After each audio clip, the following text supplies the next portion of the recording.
तो welcome guys, कैसे हैं आप सब लोग। स्वागत है आपका अपने प्यारे यूट्यूब चैनल हर्ष हब में। आज की वीडियो में हम बात करने वाले हैं बहुत इंटरेस्टिंग टॉपिक के बारे में, जो होने वाला है कि क्या हो अगर गियोमे जो है वो एक डीमन बन जाए। तो ये वीडियो काफ़ी ज़्यादा इंटरेस्टिंग होने वाली है, तो वीडियो को एंड तक ज़रूर देखना, चैनल को लाइक सब्सक्राइब शेयर ज़रूर कर देना। एंड जो आपको कोई नेक्स्ट टॉपिक होगा तो मुझे कमेंट बॉक्स में बता देना, मैं उस टॉपिक के ऊपर वीडियो भी बना दूँगा। तो शुरू करते हैं आज की वीडियो, चलिए शुरू करते हैं। तो क्या हो अगर गियोमे जो है द स्ट्रॉन्गेस्ट हाशिरा वो बन जाए एक डीमन। तो गियोमे जो है वो हाशिरा का सबसे ज़्यादा पावरफुल हाशिरा, जितने भी 9 हाशिरास हैं उनमें से सबसे ज़्यादा पावरफुल जो है वो अपना गियोमे है। गियोमे जो है वो एक ब्लाइंड हाशिरा है। एंड जब गियोमे की फ़ाइट, हाँ स्पॉइलर वार्निंग दे रहा हूँ, जिन्होंने मांगा नहीं पढ़ी है वो ये वीडियो को यहीं पर एंड कर सकते हैं।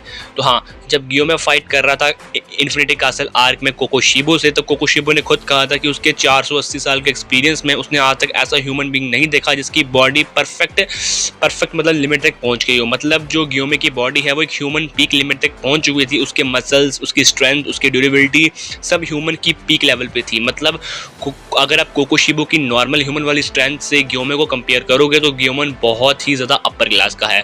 मतलब गियोमे जो था वो कोकोशिबो को उसकी डीमन फॉर्म में भी टक्कर दे रहा था। और जिनको नहीं पता, कोकोशिबो अपर मून 1 है और सबसे ज़्यादा पावरफुल डीमन है। तो हाँ, कोकोशिबो को बहुत ज़्यादा पावरफुल माना जाता है। तो और अगर गियोमे जो है वो कोकोशिबो को इतनी इजीली संभाल सकता है, हाँ अगर कोकोशिबो और गियोमे की 1-to-1 फाइट होगी तो गियोमे नहीं जीत पाएगा, काफ़ी इजीली हार जाएगा। बट गियोमे ने काफ़ी देर तक जो है वो कोकोशिबो को होल्ड करके रखा था। एंड मुजान को भी उसने काफ़ी अच्छे से होल्ड करके रखा था। तो गियोमे जो है वो किसी रीज़न से ही सबसे ज़्यादा स्ट्रॉन्गेस्ट हाशिरा है। ऐसे तो उसको स्ट्रॉन्गेस्ट हाशिरा कहा नहीं जाता है, बिकॉज उसने कोकोशिबो को टक्कर दी थी, इसलिए उसे स्ट्रॉन्गेस्ट हाशिरा कहा जाता है। अब बात करते हैं कि क्या हो अगर गियोमे डीमन बन जाए, और गियोमे डीमन कैसे बने। गियोमे डीमन सिर्फ 2 तरीक़ों से बन सकता है, अगर उसे मुजान ऑफ़र करे एंड कोकोशिबो ऑफ़र करे। तो हम इसमें दूसरा सीन लेंगे जो कि है मुजान वाला। अगर मुजान जो है वो गियोमे को ऑफ़र करता है उसका ब्लड एंड उसको बोलता है कि तू डीमन बन जा, और अगर जो है अपना गियोमे उस चीज़ को मान गया। मतलब अगर आपको नहीं पता है तो गियोमे की बैक स्टोरी काफ़ी ज़्यादा सैड है। गियोमे ने अब बचपन में ही अपने 7-8 बच्चों को खो दिया था। वो एक मंदिर चलाता था एंड उसमें से उसने अपने 7-8 बच्चों को खो दिया था। एक डीमन ने आके उन बच्चों को मार दिया था एंड उनमें से वो एक ही लड़की बची थी जिसने गियोमे के ऊपर ही सारा का सारा इल्ज़ाम डाल दिया था।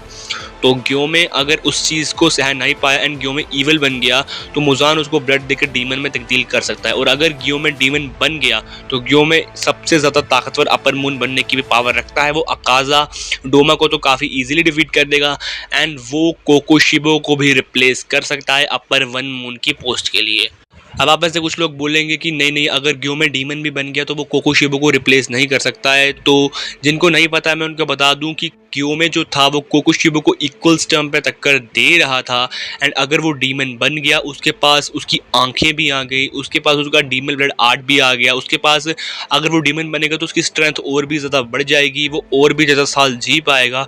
और जिनको नहीं पता है, अभी गियोमे सिर्फ 27 ईयर्स का ही है और गियोमे के पास उसका कर्ज मार्क भी है, जिससे वो और भी ज़्यादा, कर्ज मार्क या डीमन मार्क जो मर्जी बोल दो, डीमन स्लेयर मार्क बोल दो, कुछ भी बोल दो, हाँ तो उसके साथ वो और भी ज़्यादा पावरफुल हो जाता है। जिनको नहीं पता है कि कोकोशिबो का भी डीमन स्लेयर मार्क अवेक हुआ था, जिससे वो अपर मून 1 की पोस्ट पे बैठा हुआ है। बट गियोमे का भी जो है डीमन स्लेयर मार्क अवेक है, और अगर वो डीमन बन गया तो उसके साथ साथ गियोमे को हराने वाला कोई भी नहीं होगा। हाँ अगर जो गियोमे है वो अपना डीमन बन गया तो उस समय अगर कोकोशिबो से लड़ेगा तो वो नहीं जीत पाएगा। बट अगर गियोमे ट्रेनिंग करे 400-500 साल, मतलब अगर हम गियोमे को भी 400 साल का रखें और कोकोशिबो को भी 400 साल का रखें तो गियोमे ईजिली जो है वो कोकोशिबो को रिप्लेस कर देगा, उसको आराम से डिफीट कर देगा।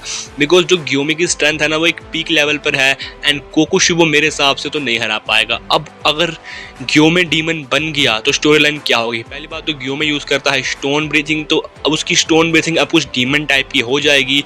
एंड क्या नाम है, जब सारे हाशिरास इन्फिनिटी कासल आर्क में मुजान से लड़ रहे होंगे तब अपना गियोमे शो अप करेगा एंड वो लड़ेगा हाशिरास से एंड सारे हाशिरास पागल हो जाएंगे देख कर कि गियोमे एक डीमन बन चुका है। और गियोमे को मेरे हिसाब से कोई भी हाशिरा नहीं हरा सकता सिवाय तांजीरो के, बिकॉज तांजीरो के पास प्लॉट आर्मर है। अगर तांजीरो के पास प्लॉट आर्मर ना हो तो गियोमे ही सारे के सारे हाशिरास को अकेला मार दे। तो यही स्टोरी लाइन होगी। और अगर प्लॉट होगा तो टांजीरो कुछ ना कुछ करके अपने गियोमे को मार डालेगा। जैसे कि अगर आपको पता होगा कि डीमन स्लेयर की प्लॉट की वजह से ही अकाजा मरा, डोमा मरा, कोकोशिबा मरा। अगर प्लॉट नहीं होता तो इन तीनों को हराने वाला कोई भी नहीं होता, मतलब इन तीनों को कोई भी हरा नहीं पाता है। तो हाँ, इतनी ही थी आज की वीडियो कि अगर गियोमे डीमन बन जाए तो स्टोरी लाइन कैसी हो, गियोमे की पावर कैसी हो। तो नेक्स्ट वीडियो आपको किसके ऊपर चाहिए? अगर आपको रेनगोकू के ऊपर भी वीडियो चाहिए कि रेनगोकू डीमन बन जाए तो क्या हो, तो मुझे कमेंट बॉक्स में बता देना। और अगर आपको किसी और एनिमे के ऊपर भी वीडियो चाहिए तो वो भी कमेंट बॉक्स के ऊपर बता देना। तो चलते हैं, bye bye, thanks for watching this awesome video, peace out.